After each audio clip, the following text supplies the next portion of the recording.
to the Birth and Hut podcast. Yes. I'm excited. This is our first show, first episode. Whoop, whoop. This is Ayana, And I'm Jessica. we are getting ready to get into some real deep topics tonight. Mm-hmm. So we're going to take about 5 minutes to invite everybody in and share the podcast. Y'all definitely do so with us, and then we will get back to y'all with some hot topics. Yes, we will. Alright.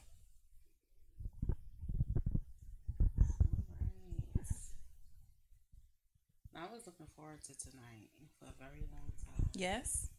So excited. My daughter was like, all you keep on talking about is this podcast. I was like, it's important. It's important.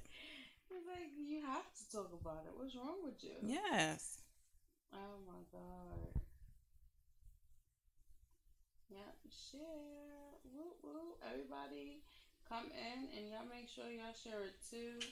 Invite your friends. I'm getting ready to blow up all of y'all inboxes. Yes, we are. All of them. Alert after alert. Join. Okay. And I won't hear nothing either. Don't send me anything saying, oh, I got it. Especially if we've been in recent contact. You're at the top of my list of people to send invites to. I love y'all. Y'all know it's all love. Definitely. All right. I think that's everybody. Yes, Rose.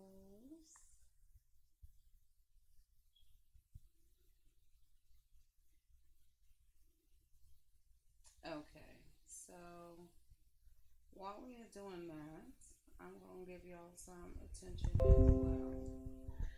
And we are going to start off with, who am I? How about that? Who am I? Who are you? Who are you, Ayana? I Tell am. us. Tell us. I'm Ayana, and I recently became a doula. I started my training and finished my training the October 26th, and I am now officially a trained doula. Go girl. Yes, thank you. I work independently, so I do have my own company, Ayana B Doula Services. I have had a few clients so far, and I am super psyched about that. My clients are beautiful. Their birthing stories were spectacular, and I definitely look forward to working with some more ladies in the community. And I am a mom with 4 beautiful daughters. They are beautiful. They're so Thank cute. you. Hi, ladies. I know y'all watching. And that's who Ayana is. Yes. All right. Who are you? I am Jessica. I am a nurse. Ooh, I've been a nurse almost 4 years now. I have my doula training coming up in a few weeks. So I'm excited about that. I loved my labor and delivery rotation through school, and I always knew like I have to get into birthing. So that has been like my goal all my life. So I'm working on that. I am a wife and a mom of 2. Hi guys, how y'all doing?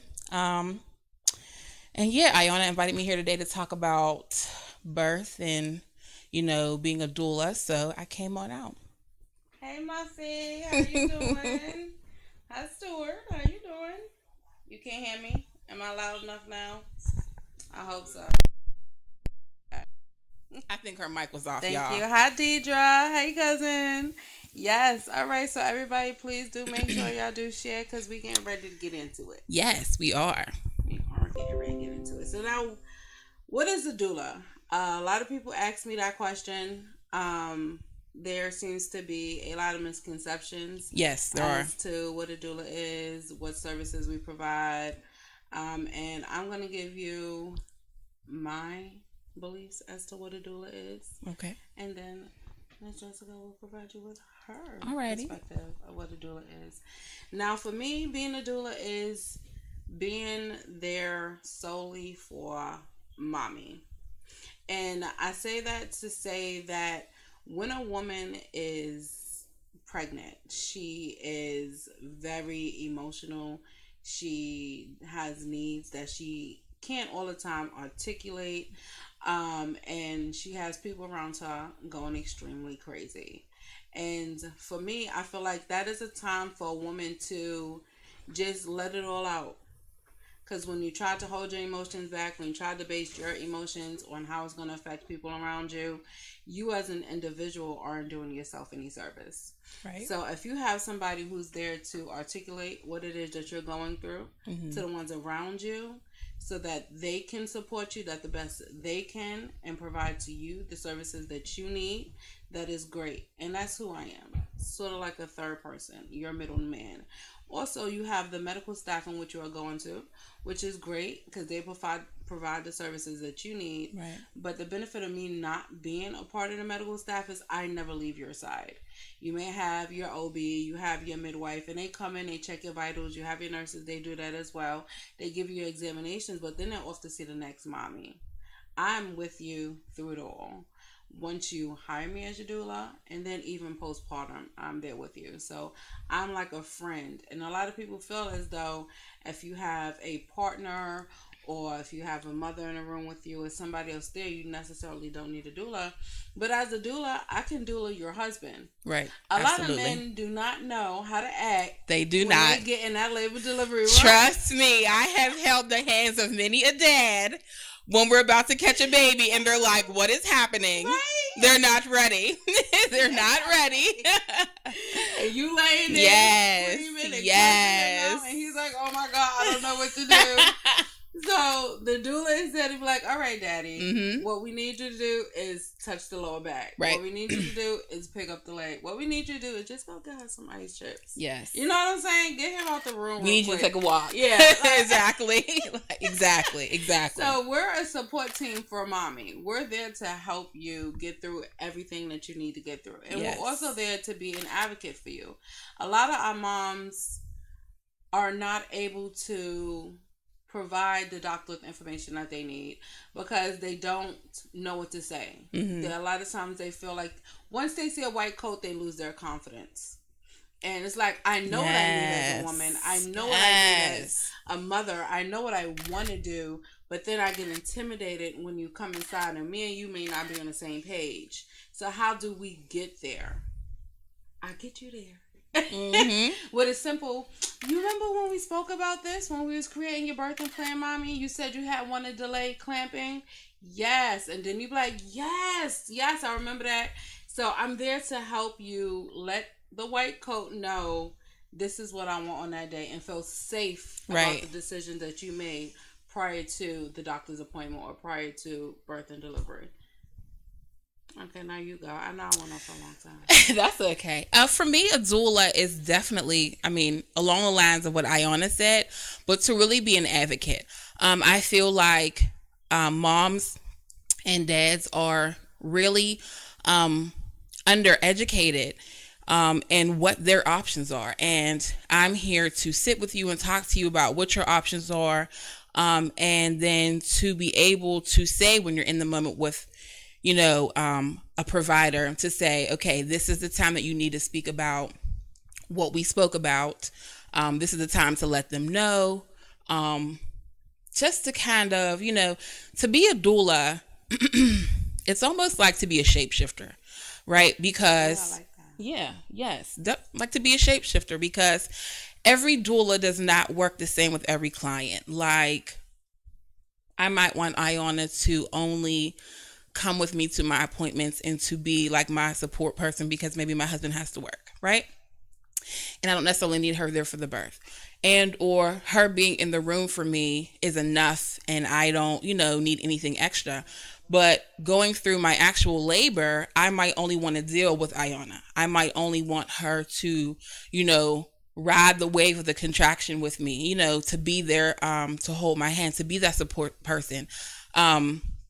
A doula is definitely that one-on-one person because it's so important that moms feel heard, feel listened to, feel supported, while they are going through pregnancy, while they're in the moment of birthing this child. So for me, a doula is really a personal advocate during the time of pregnancy and delivery.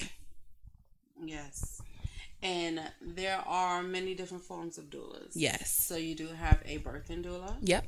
Who assists you during your pregnancy and during labor and delivery. Right. You have a postpartum doula, which Mm-hmm. helps with care for mommy after birth, as well as assist with baby after birth. And you do have bereavement doulas. Yes. So bless their hearts. Those are doulas that assist if you're preparing for things not to go as well as you had intended. And or even if it comes as a surprise, I've been in the position many a times. As a nurse, we were prepared for delivery, and in the course of the delivery, the child did not make it. For multiple reasons. A doula is great in that instance where your whole family's here, you're prepared to go home, and you may have a stillbirth child, and or the child is born and lungs are not adequate to provide air, and there's nothing that they can do. It's very important to have, baby might come out and be okay but can't go home right now. That is, even though the baby is fine, that's still a grief. That's still a loss, because as a woman, you are expecting to come home with your child. So you still need an advocate in that moment. Because once you deliver, your midwife, they're done with you. No one's coming back to check on you outside of your 6-week checkup when you go in to be seen. No one is coming to say, like, how are you dealing with this? How are you guys nursing? Are you getting the rest that you need? Do you need me to support you? Do you need to come over for, a little while and give you a break? Those people, once you have given birth, they're done with you. And that's not anything wrong. That's their job. That's their position. That's the role that they play. But we know that moms need more support even after delivery. And that's even with family. Yes. Because a lot of times family will tell you, oh, you're no longer the star of the show. Yes. And that is a lie. And that, I really believe, is a huge, huge, huge component of postpartum depression. Because for 9 months, people have built you up, right? They're concerned about what you're eating. Are you getting sleep? Let me rub your back. Absolutely. I love you. They're telling you that you're beautiful. And it's like somebody who's on this high. And as soon as you have the baby, nobody cares about mom anymore. Huh? They cut the tree down. Absolutely. No one cares about mom anymore. It's all about the baby. We can't even see the baby. Fix your hair. Oh, you dress like that today. You have on sweatpants. Cleaner's house. Really? Yeah. Really? Expectations. Yeah. And I like to tell people, hey, the baby might be the driver of this vehicle, but mommy is the vehicle. So baby ain't getting nowhere if you ain't checking them tires, if they ain't no gas in this car. Well, if the transmission ain't working. Hello. Okay. So you got to check on mommy. And that is what doulas are here for. We are here for you. Yes. To support you where you need your support. We meet mommy where she needs to be met. Yes, absolutely. Definitely got to meet her where she is. Definitely have to meet her where she is. Absolutely. And that's when I also like to say that needs to be understood in a Black community, because a lot of Black people do not understand what a doula is. No, they don't. They have a misconception that doula and midwife is the same thing and we perform the same services. No. And we do not. Right. Midwives are part of the medical staff. That's right. Doulas are part of your support staff. Right. Absolutely. So I cannot perform any examinations. Right. I cannot birth your baby. But I can definitely take them hits when you start going through them contractions, right, and rubbing backs, and that's what I'm there for. Right. To show you different positions and everything. Right. I mean, sometimes when you're middle of labor and you get that one contraction and you feel like you can't make it, that's when your doula steps in. It's like, you got this. I'm here with you. We gonna make it through. You be needing that. Because your midwife is all concerned about what's happening down here. Okay. They're not worried about it. Trust me, I've been in so many positions. One of the very things that sticks out to me, I was in a birth one time and the nurse got called out of the room by the doctor, right? And she turned to me and was like, well, I guess you're coaching mom. And I was like, wait. What do you mean? I'm coaching, right? And first time mom, she's panicking. I'm panicking. I never delivered no baby before. I mean, I had my own kids, but it's a whole other picture when you're down on this side of the bed. You're like, wait a minute. Whoa. So you definitely in certain circumstances, a doula is like super, super important. Important. We are a necessity in the community, and I just want to make that clear because a lot of people are like, well, I I don't think I need one. I'm Mm-hmm. perfectly fine. I'm not depressed. I'm not stressed, or I'm gonna get an epidural, so I don't need a doula, or I'm feeling to get a C-section. I don't need to have a doula. A doula provides resources, Yes. and we provide education. Right. We provide advocacy. Mm-hmm. You may feel like you want an epidural or you're signing up for that C-section because of the horror stories that you were told, and you're doing all of this not fully understanding exactly what it is you're getting into, Right. and you're not aware of the resources that you would have and the support that you would have Right. if you were to give a natural birth. And a lot of times, like just keep it real, we get talked into things for the convenience of other people. Like with cesarean sections, it's easy for everybody else to say, okay, we're going to put you on the table in the OR at 9 o'clock in the morning. You have a baby at 9:30, and we can all go home. But is that best for you and your child? The healing process on that is, a whole other story. That's major surgery. And that is major. Major surgery. It's major surgery. It's Major surgery. But even I've had a client who had a C-section. So doulas are still there. I can Absolutely. still provide Absolutely. support for you and your partner if you are having a C-section. Because believe me, and you are not, you're just as emotionally vulnerable as a woman who is giving vaginal birth. Yes. Do not play the vulnerability of your emotions just because you feel like you're going to get cut and you're going to go home. That is no different for you when it comes to your heart when you're having a C-section. And as a woman who had a C-section, I could speak firsthand to that, because with my first child, I had a C-section, and emotionally, I felt so, what's the word I want to use? I felt like something was wrong with me. Like, why could I not perform my job? Right. My child was, in distress. So obviously the C-section was necessary, but emotionally I still felt like somehow I was a failure. And I was grateful I had a doula, when I was pregnant with my first son. And I'm so grateful to her, because she was the one was like, failure what? You just brought a whole human into this world. Like, what did you fail? But I needed that, because like I said, my midwife went home, my practitioner went home. Nobody really even understood that thought process, and that thought process could have spiraled into something else, had she not come and been that roadblock to say, wait a minute, let us reevaluate what it is that's going on in your mind right now. Mm-hmm. That is not true. You've told yourself an untruth, and we need to fix that. Yes. So doulas are needed, no matter what type of birth you think you're giving, no matter how much support you think you may have. Yes. Even if you feel like you cannot financially pay for a doula, there are options. Always options. I have payment plans. I will work with a mother. Some mothers might need me when they first pee on the stick and was like, oh my God, I don't know what to do with myself right now. I just need that support. Right. I need a friend. Right. You know what I'm saying? Mm-hmm. Some people might feel like, okay, I don't even want to see a face until I'm getting ready to go into labor. Yep. So there are different time frames in which I could meet you at, which would definitely adjust your pricing. Also, another cool thing is I just had a client and her friend paid for her to have a doula. Boom. A couple of friends can put together some change and gift you a birthing doula. That needs to be a new trend. Shower baby shower gift. Yes. Yes. Okay. Yes. Thank you. Like, I mean, when she hit me up and she's like, yes, I just want to pay for you for my friend. And I was like, you bless your heart. Mm-hmm. Because she knew her friend needed that support. Yes. So, I mean, the community can come together and give you what you need. Yes, absolutely. Now, with that being said, let's go on to, we do have a flyer for an event coming up. Yep. March 30th from 1 to 5 at the House of Manna. It is by Dr. Dana, a master herbalist. I love this lady. Aww. She has a store in East Liberty called Cultural Oasis. I buy my herbs from her. Okay. She is beautiful. She is beautiful. She is definitely healing the community. She is doing great works with her naturalness and her greatness. So I will be speaking there as well. Again, that is going to be March 30th from 1 to 5. Definitely make sure y'all check out. The tickets are $25.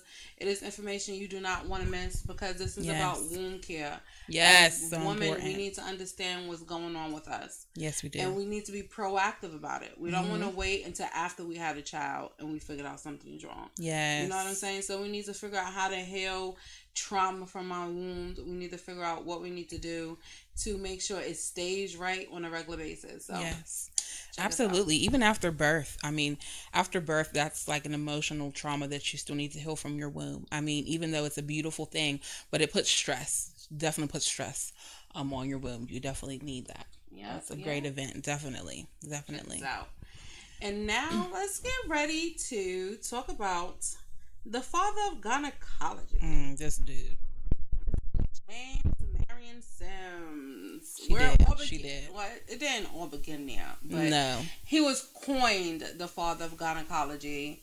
And we will make y'all aware of who he is and why we is bringing him up today on our first episode of the Birth and Hut, because he is the reason for a lot of what we are going through today here in 2019. 2019. Who would have known? All these years later. Who would have known? Hundreds of years later. Here we are. So who is this man? Right. So Mr. Sims he was a gynecologist. Well, at first he wasn't a gynecologist. He was just a doctor, and I think he did a couple of months of interning. He did 1 year as practicing. He was in Lancaster. Okay. He killed 3 patients and then moved down to Alabama because he needed a fresh start after he killed 3 patients. 3. 3. Not 1. Not 2. Not 2. But 3.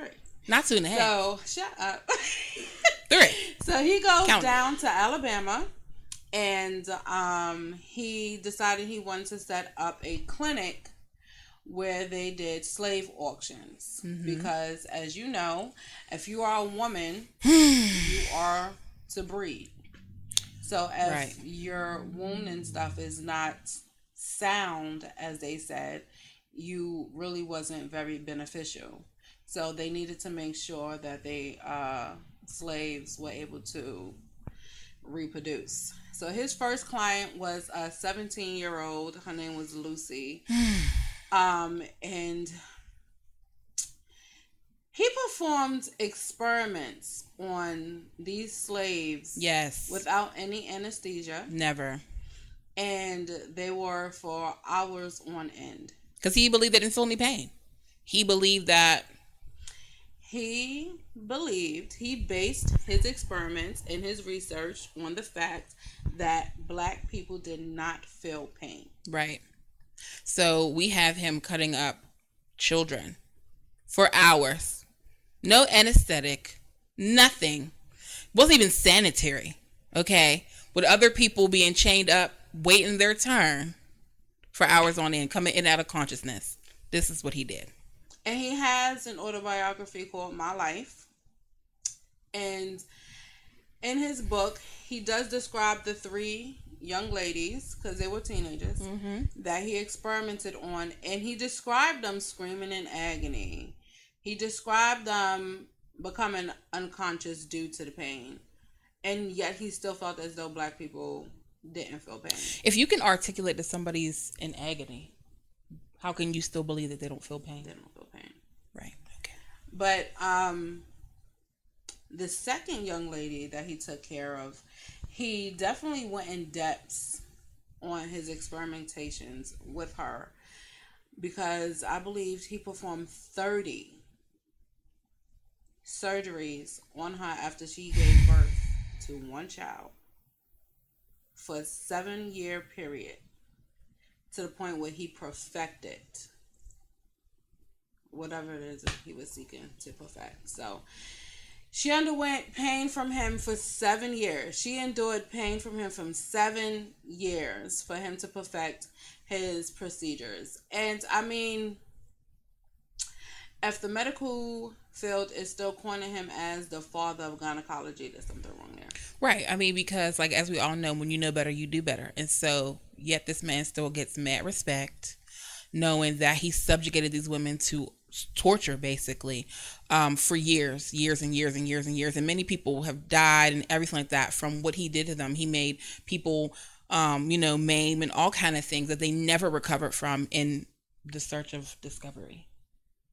And yet people still give him mad respect, learn about him in school and everything like that. I will say that they are trying to do a little bit better.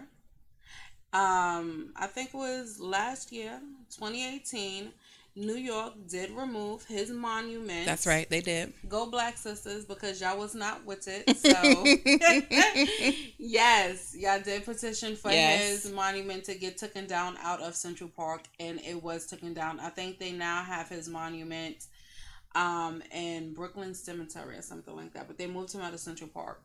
So that is a big... It's a big step. Accomplishment. It is. But we bring him up because we're trying to set precedents to understand, why a doula is needed even in this day and age. Because of him and many men like him setting a precedence of African people not feeling pain, etc., etc. Now we are living in, the bubble of, we can be ignored medically. And we're still going through this even today. Moms are having complications after their birth and complications during pregnancy because it's believed that they're making up things. Like, it's not real. It's all in their mind, because this man long ago and others like him set a precedence that what they have to say doesn't matter. Yes. And that takes us to Miss Sara Baartman. Say her name. Say her name. We are going to honor her today. We are. Because it is Black Women's History Month. Yes. Well, it's Women's History Month, but it's Black Women's History Month on our podcast today. Right. And we definitely are going to shout her out along with another sister. Henrietta Lacks. Yes. And first we're going to tell you the story of Miss Sara Baartman. Yeah. Let us know who she is. So she was a slave, but not initially. She was born on the continent of Africa. They're not exactly sure where exactly, but at some point she came to be, I hate the word that they use, the business partner of an Englishman, and he was allowed to put her on display, having people come and view her because people felt like she was a freak of nature because of her body.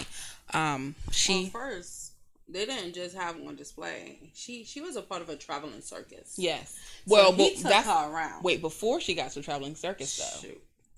Before she got to be in a traveling circus, he did have her on display at places. And here's the thing. Mm-hmm. You know how she got into the circus? Because her business partner sold her into the circus. Her master, her owner. Right. Sold her into the circus. Right. And the people who started the National Museum of History wanted to examine her while she was alive. And she kind of was just like, no, you can't do that. And what ended up happening was when she died, they cut her up and kept her remains in a museum until 2002. Now, the reason why they found her to be so interesting was due to her bottom. Right. So now, there is a tribe in Africa, whereas the fat in their backside does remain in their butt. Right. So it causes their behind to grow fairly big. Right.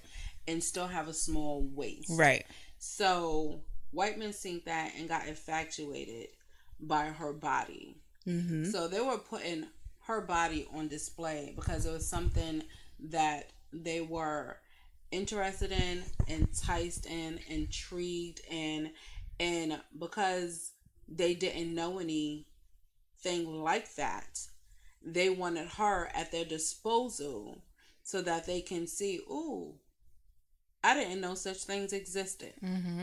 Because you got to remember, she came over from Africa. Right. So they weren't exposed to the tribes of other females. So she Right. wasn't the only one. Right. But when they brought her over to Paris, They made it seem like she was an anomaly. Like she yeah, was like the only person. and Like is she nicknamed the her. link? Is she the link between people and monkeys? You know? Yeah. Yeah.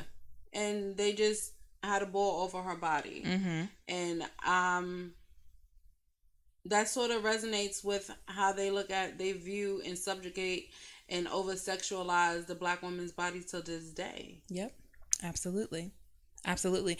And she never ever ever came out of that. She died, you know, in that state, you know. And it's just crazy because if you really put it into terms of our grandparents' year, she wasn't that long ago, you know. And now we are in 2019, and we wonder why, you know, people can be left, you know, to bleed out on the table after a C-section, and no one ever goes to check them back to the OR to see why they're bleeding, because they ignore us. They don't feel like we have any feelings, and they're not concerned. And because racism has never really been, people talk about racism all the time and prejudice and things like that in other quote unquote, and I hate how people like to break up the world as in though this is the world and that is the world, your whole life. But people, the racism in the medical field has gone unchecked for like ever. And even now, when you bring it up, it's very, what are you talking about? Always the illusion of you're. No, but there have been doctors that are coming out recently and saying that they were taught to understand that black people do not feel pain, or that black people are going to be junkies. So when we ask for medication or say that we're in pain, it's because we want to misuse the medication for our own personal use of being an addict of some sort. Right. So they have been coming out stating that, you know, it's messed up, but this is the truth about things, which is why black people are ignored when they go to see doctors, which is why the creation of mistrust between the black community and providers are there. Right. It started way before Sims, but as far as females are concerned, this is a major part of our subconscious, where it meets the subconscious of the medical community, because he did start that undertone of racist systematic oppression in the medical field. And this takes us to medical apartheid. Right. Because they are purposely mistreating us, underdiagnosing us, and not paying attention to what it is that we need as black women. Effort is not there to serve their purpose and their needs. Right. Now, this is not to say do not go to that doctor's appointment tomorrow, because you do need to go to the doctor's appointment tomorrow. But what you do need to make sure you do is educate yourself on what it is could be going on with you. Absolutely. And once you are diagnosed, you need to educate yourself on that diagnosis, on the medication that is prescribed to you, and you need to learn how to have a conversation with your provider. Everything they say is not to your best interest. Right. And you want to figure that out by engaging them in conversation and seeing if they do have other options to the illness that they are prescribing you with. Always get a third opinion if you do not feel comfortable with something. And take the reins in your own health. Like, you need to be an active participant of your own health. Don't wait on the sidelines to see, oh, someone's going to tell me something and I have to do this. Like, take an active role in your life. And I'm telling you, like, there are so many resources that we just don't even tap into that are every day. I mean, you can go to the library and pull up a book on anything and everything. You can pull up a book on. And actually, because a lot of doctors, people just take what they say for a grain of salt and never question. I've never ever run into a doctor that if you say, okay, well, why are you doing that? they will explain. I've never run into someone who won't explain. So most of the time they will explain, and if you feel like they're not explaining to your understanding or to as best as they could, always get a second opinion. Always say, okay, well, I hear you and I appreciate that. But I need to, do my I own need research. to take time to look into this. Exactly. Or I need to maybe sit with this for a little while. Exactly. You don't have to be so active. Well, what is reactive. That? Reactive. Right. When the doctor diagnoses you with something. You and can take time to do homework. And the thing that I try to stress to people all the time is you got to take the panic out of health. Like, if the doctor comes in tomorrow and be like, well, we think that you're type 2 diabetic. Don't take the diagnosis and begin to panic like, oh my God, and I have to do this. And don't panic. Okay, stop and reevaluate the situation. Is this something that can be treated holistically? Is it something that I can change with diet and exercise, or more sunlight, or my environment? Take an active role. You gotta kind of stop being reactionary, as hard as it is, because we're just so used to it. You gotta really stop and like, okay, so what does it mean? Okay, you told me that I have this or I could be this. Let me look it up. What causes that? Okay, this causes this. So if I fix this, let's see if it works. Don't be afraid to have trial and error. Because let me tell you something. If you walk into the hospital tomorrow and you tell the doctor, okay, I'm having trouble urinating, right? And the doctor says, okay, well, I need a urine sample. And the doctor may come back and say, okay, well, you have a UTI, which is a urinary tract infection. And they send your sample off to the lab, and they want to see what the bacteria in your urine is susceptible to, meaning they want to see if this medication will cure it, has an effect on that bacteria. Sometimes the lab will come back and say, oh, yes, this bacteria is susceptible to this, right? And the doctor puts you on something for 10 days. And you're like, still don't feel right. Let me go back. And they'll be like, oh, that UTI is still there. That urinary tract infection is still there. They send your urine back to the lab and they said, well, it was kind of early sample. So now we know it's susceptible to this. The doctor's going to do the same thing. If he gives you something and it don't work, he's going to try something else. So it's okay. He's experimenting with you. So it is okay to say, okay, I hear what you're saying, but let me try this. And if this don't work, then I can try that. Don't be afraid to say, okay, this is all or nothing. Nothing is ever all or nothing.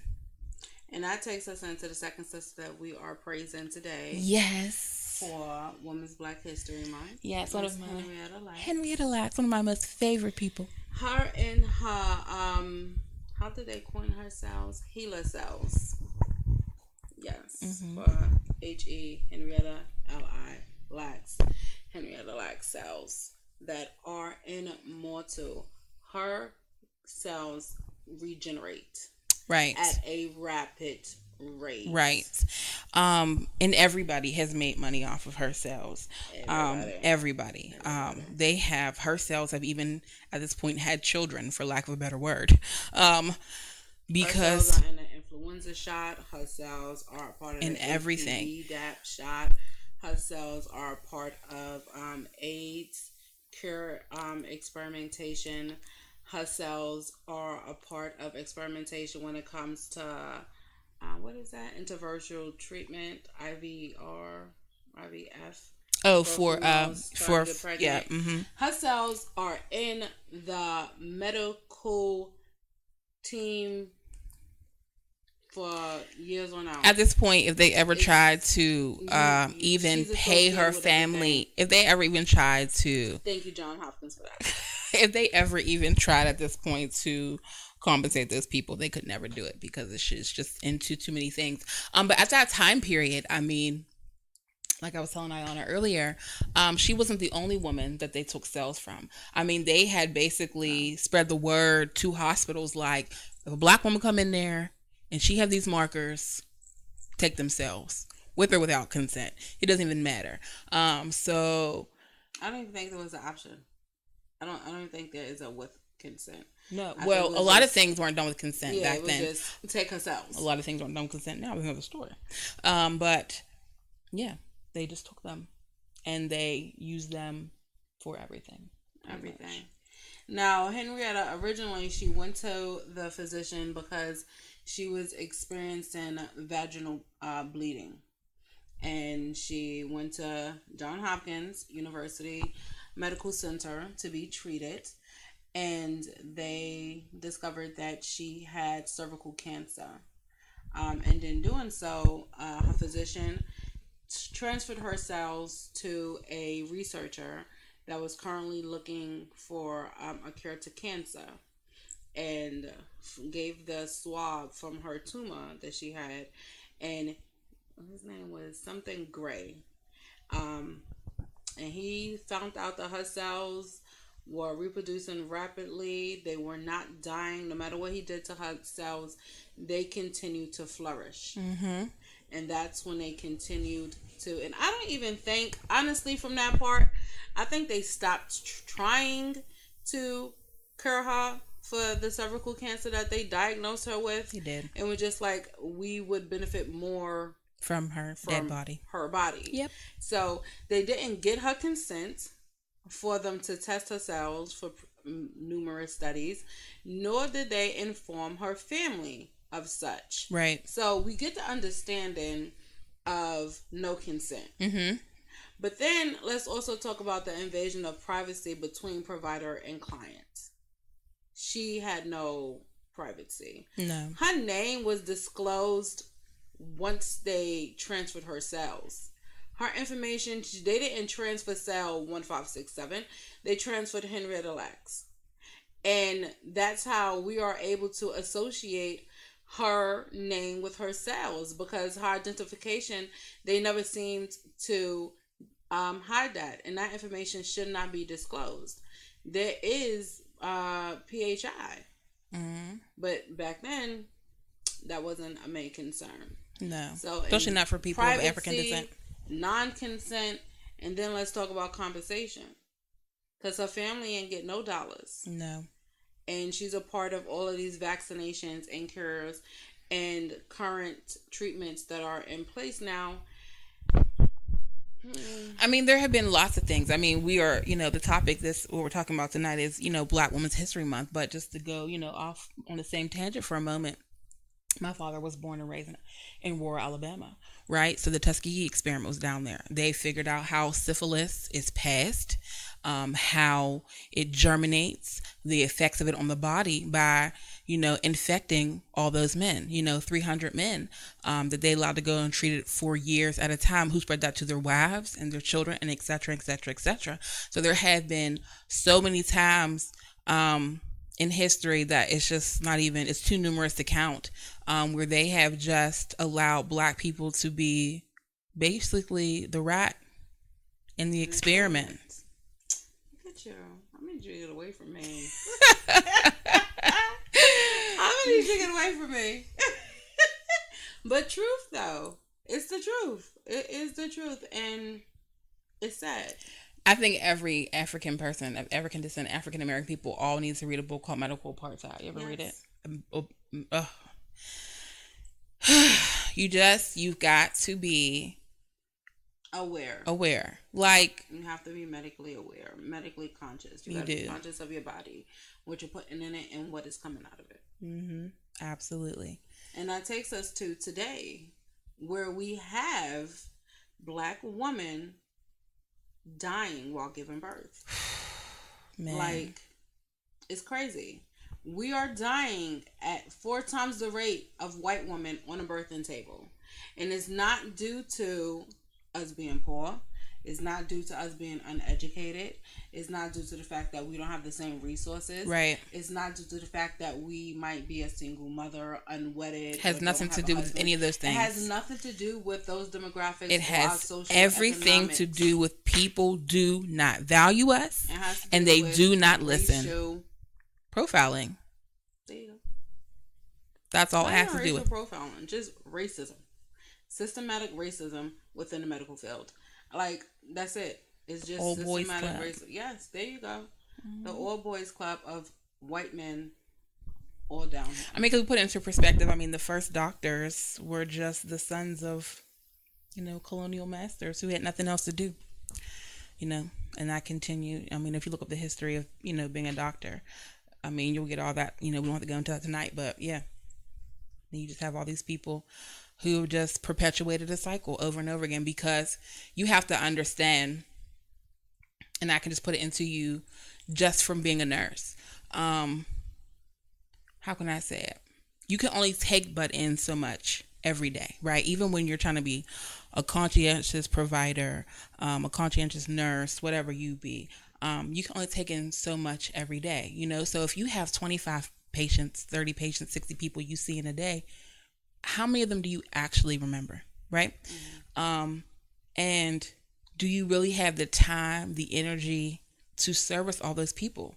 Because it's like in one ear and out the other. It becomes like an assembly line, you know, after a while. And that's why you have to advocate for yourself, because you have to understand a person is a human. So if you can get frustrated with your child after so many hours after school, imagine how a person in a hospital who already has been conditioned and taught that you don't need anything extra or that you don't need anything specific, how much do you think they're going to just ignore you? Because as a nurse, right, I go in, I get my report, right, and I have what I call them my problem children, right? That's how I think of it in my mind. So I get these clients and they'll say, Jess, you know, so and so's not doing well today. You got to keep an eye on this, that, and the third. So in my mind, bing, bing, bing, bing, bing, boom, boom. I'm going to round on everybody constantly, but I'm going to do extra on these people because I already know that they have something going on. And it's not that I don't care about the other people. Of course I care about them, but I know that they are not as acute. Their acuity is not as high. So if someone comes to me, of course I'm going to attend to it. But in my mind, I have these specific people that I am really watching because something could turn for them. So it's the same thing being a doctor. You've been conditioned through your whole education that these people don't need anything. These people don't feel pain. You know, they're drug addicts, they're seeking this, that, and the third. So, and then if you're not speaking up and advocating for yourself, then you're not really giving them a reason to pay you that extra attention. Exactly. So don't go to the physician and become fearful of the white coat. Right. Because like we said, this is a culture in a medical community. This is a subconscious of racist education. This is what doctors are being taught. So it's not like they're walking in there and pulling off their KKK hoodies. They just were taught that, okay, these people they're not high maintenance. Right. So you don't need to give them all of this extra attention. Absolutely. So they're not doing it consciously. No. Well, it's subconscious. It's a subconscious thing. They don't even really intend to do it. It's just because it's there. The groundwork has been laid over and over and over again so subtly that they operate. It's just like when you go to take a blood pressure. It becomes so mundane that you know how to take a blood pressure. Okay, somebody needs a pressure, I'm going to take the pressure. The baby needs a bottle, I'm going to make this bottle, because you know it's just been ingrained in you. And that's why doulas are there, to help you reach that level of confidence where you feel like you can speak up for yourself. Where you can say, you know what? I know you gave me this epidural and it's been 15 minutes. Mm-hmm. I'm still feeling this pain. Right. I might need you to do it again. You probably missed that spinal nerve because I'm still feeling pain. Speak up. You don't have to bend down and bear it just because they felt as though they performed their job. Maybe they didn't do it right. And let's put things into perspective for a moment, right? A doctor is a profession, just like when you go to get your brakes changed on your car. If you take your car to your mechanic and you pay him $500 to do something on your car and he doesn't do it right, you want your money back and you want to fix the problem. The doctor needs you, not the other way around, because if you don't have sick people to take care of, then what job does he have? Make your money work for you. If you're going to pay this man, whether you're paying him through insurance or out of pocket, you're paying him to provide a service. So do me right, just like you pay somebody to do your hair. I didn't ask you to give me feed-in braids, okay? I wanted some 2-strand twists. I'm not giving you $50 for some feed-in braids when I asked you for some 2-strand twists. So don't be coming up here and talk about there's nothing wrong with me and I think that I have a blood clot in my leg and you don't want to hear about it. Get the Doppler out. Let's see if I got a blood clot, because if not, listen here, I'm calling my insurance company. He ain't fulfilled what he was supposed to do. I feel like he ignored me. You have to make your money work for you. And a lot of times, because we're not actually writing out the check to the doctor, right? Because we're not conscientious of the money that we're giving to the doctor, it's like we don't hold them as accountable as in we're going in our pocket and giving that money to someone who's making us something to eat, because right? we're not seeing that Because transaction. exactly. So especially for African American people, because when it comes to our paper, honey, you're not gonna play me about my coins, right? But because you're not seeing him taking your coins, exactly, you make them work for you. They are providing a service, so make sure that the service that they give you is what you need and not what they want to give you.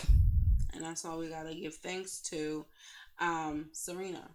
Right. Because absolutely, due to her recent near-death experience while giving birth, a lot of this is now being talked upon in communities. Right. A lot of people are now paying attention to what Black mothers were saying before, but she definitely brought it to the forefront of the media due to her being such a great athlete. So we definitely do appreciate you opening up doors to allow this to even be considered a conversation that can be had.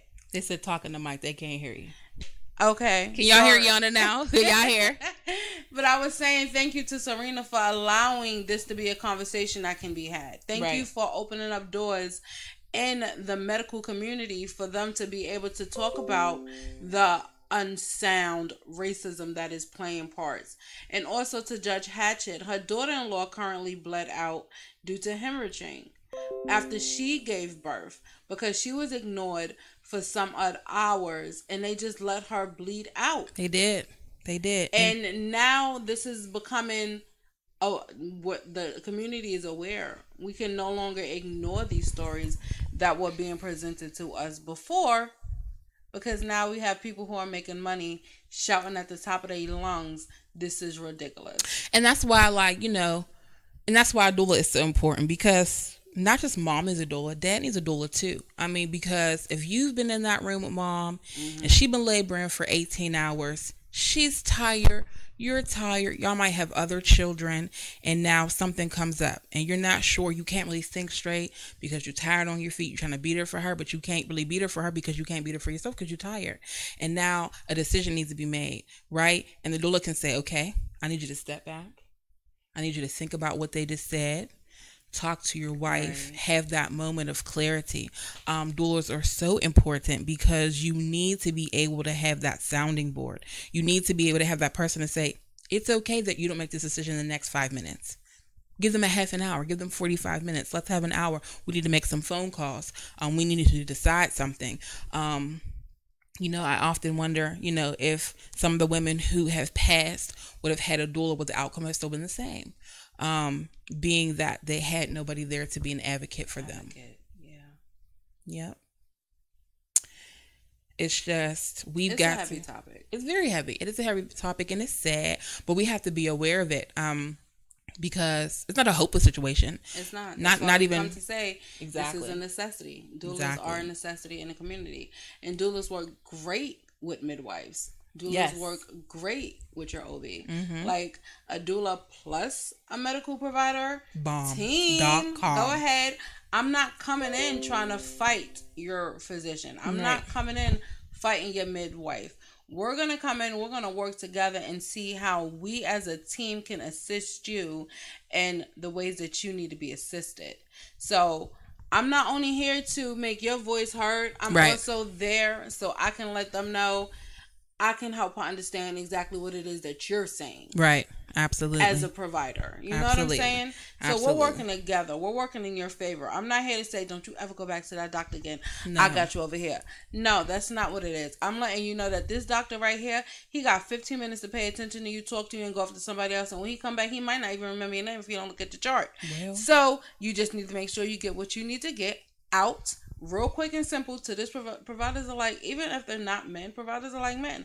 You have like the first 5 minutes of their attention to say the most important thing. And you better have a sandwich in your hand. A sandwich on a plate. And be like, listen, honey, do you hear me? You got 5 minutes with the sandwich. You don't even got a sandwich with the doctor, so you know you got like 3.2 minutes for him to have your attention. And while you talking, they trying to diagnose you at the same time. So they really not even hearing what you saying. So we're a team. We work together great. A lot of people tell me, oh, I got a midwife, I don't need a doula. Yes, you do.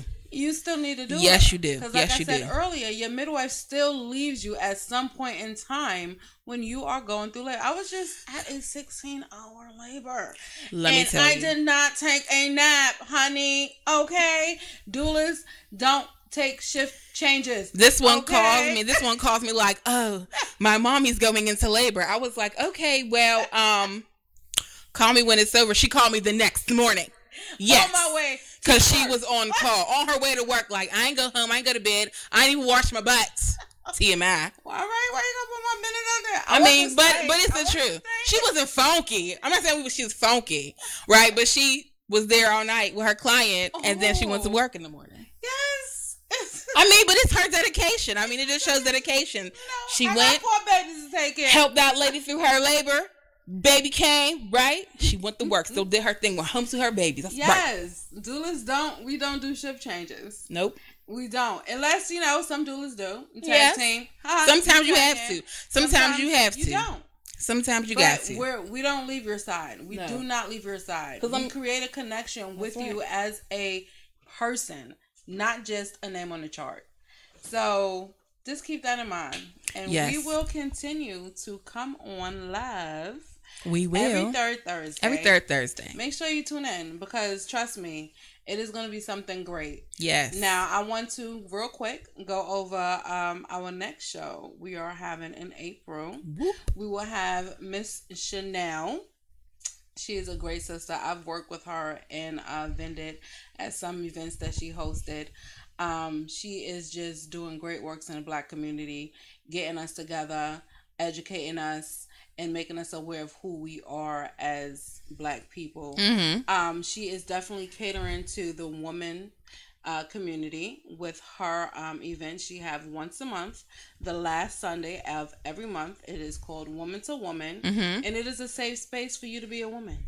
Yes. It's a safe space for you to go there and just bask in the greatness of other females. Yes. We need that. We do need that. And on the flip side, I'm asking Esquire to create a safe space for men to come and have their moment. They need their moment too. They do. Just to put that little bug in Esquire's ear. Buzz, beep. But yes, thank you for the love. Thank you for tuning in. Thank you for the support. We appreciate it. Make sure you do add me as a friend. Yana's Journey on Facebook. Make sure you do stay with Black Tea Brown Sugar. Yes. And watch all the other podcasts that are affiliated with our network. And that's it. Continue to show us love. Real quick, Deetra, she asked for the book. It's called Medical Apartheid. That's the name of the book that I said that everybody should read. Medical Apartheid. Yep. Thank you for asking that question. Thank you. Yes. All right. Bye. You guys have a great night. Bye.